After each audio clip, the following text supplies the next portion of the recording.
In fact, the youth were the first to come on board with me. My rallies were overwhelmingly populated with youth, which is not normal for conservatives. Right. And the reason is because in your youth, of course, you as you write it, young people want to have the adventure of their lives. They want to go into the wilderness and earn a living and bring it home. So now young people I love this. This is great news. Our young people are saying, I want to start a business. I want to invent something. I want to create things. I want to become a tradesman, and then I want to hire 5 other tradesmen. And by the time I retire, I want to have 300 employees. And then I want to give that company to my kids.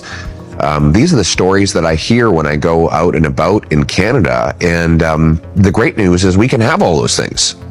That's the optimistic message that I have for people.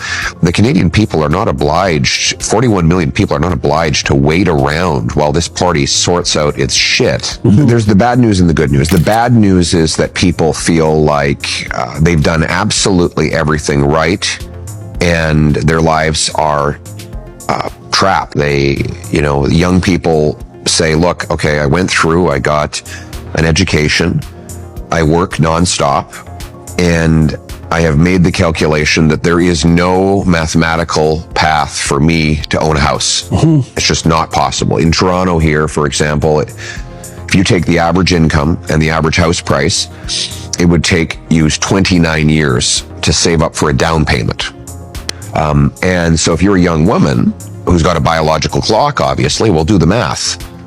You start off at, let's say you're 25. Well, you're going to be in your 50s before you can afford the average house. Then there's the kind of middle-aged people who do have kids already, and they're terrified of the dangers in the streets. I mean, our streets are just being overtaken by drugs and gangsterism and other dangers, and they want safety again.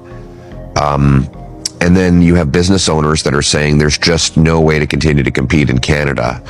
We have to look at moving. And that means the next 200 jobs we create is going to be in Ohio or Florida or some other place than Canada. But we've got a limitless supply of resources here. We're like a cornucopia. The 3rd biggest supply of oil, 5th biggest supply of natural gas, biggest supply of uranium, 5th biggest supply of lithium. We've got not 1, not 2, not 3, but 4 coasts to tidewater. Right.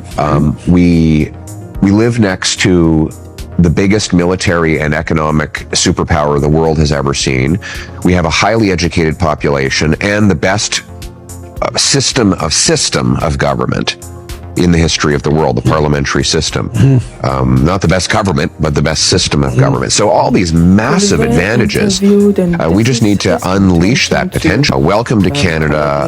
We're home of the world's most affluent middle class. And in that article, the Times had calculated that median American and Canadian incomes were tied, and that Canadians were slightly better off.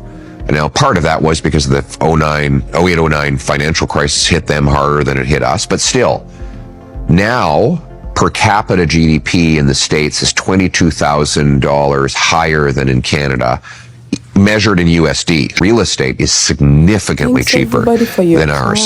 So their dollars go a lot further, even when you match up.